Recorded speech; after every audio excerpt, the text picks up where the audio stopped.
Good morning. It's Saturday. I slept in, and today calls for a mug of coffee as big as my head. I only had a few sips, so bear with me. Um, Golly, I'm kind of low today. I'm feeling a little low. I went on a date last night, and the dating thing is just, it's a thing, right? This isn't a dating blog or vlog, but yeah, it seemed like it would be really promising, and then it was not. It was kind of a dud, and I'm glad I went on it. Like this morning, I'm trying to tell myself all the things like, well, it helped me think about things differently, and it helped me clarify what I want, and it wasn't a total bust, and all the bullshit that you tell yourself.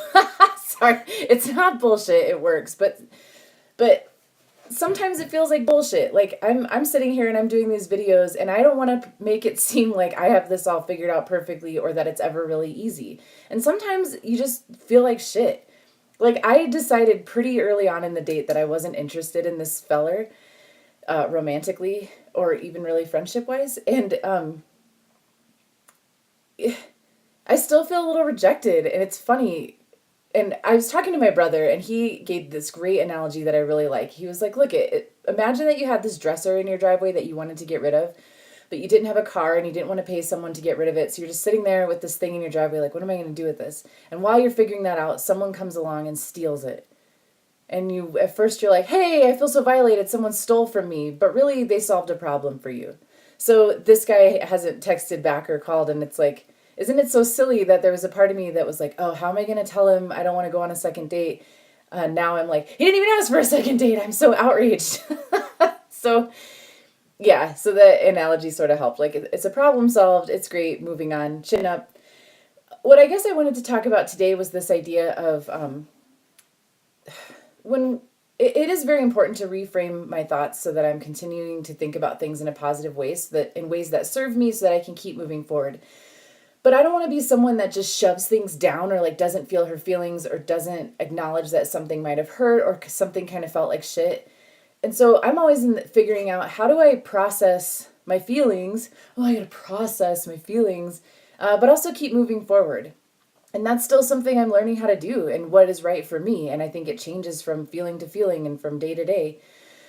So, like, I'm just kind of feeling grumpy about, I feel a little like I wasted some time. I feel like I wasted some money because he did not pay. And I'm a feminist, but I also think he should have paid, at least for the first date, and because he asked.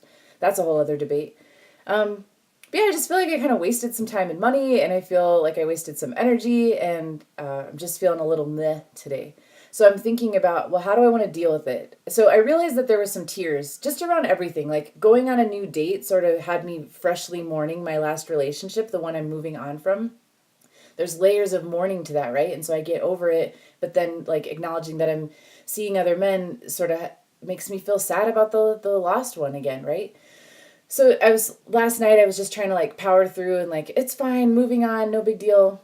Um, and then I made tea and spilled it all over myself, boiling hot water. And then I just let myself cry a little bit. And then that was okay. And hopefully it doesn't take you scalding yourself to let tears out if that's what you need to do. But like understanding if crying needs to happen, that's okay. Like I'm still a strong, independent, badass woman who thinks optimistically and positively, but yeah, I fucking cried over that. And let myself cry over some other things, and that was all right. I guess it can be hard for me because I used to be very depressed and suicidal, and so I'm leery of some feelings, I guess, because I don't want to get sucked back down into them. But what I realized today is the tools that I'm giving myself, like the stuff that I'm sharing with you on these videos. It's what keeps me from going into those really deep, dark places again. Like I don't feel trapped in any feeling anymore. So it's okay. Like I can feel my feelings, and they're not always sunshine, rainbows, and fucking kitten butts. I don't know. but but I know that it's gonna pass, and I know that it doesn't say anything terrible about me to just feel like shit for a night or a day or whatever. But I do have a plan to sort of do some things that help me process negative emotion, like some yoga and some art and stuff like that, and some writing.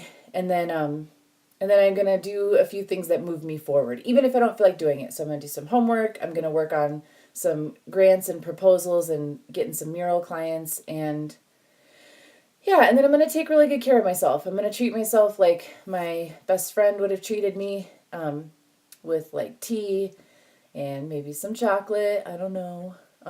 Just nice things.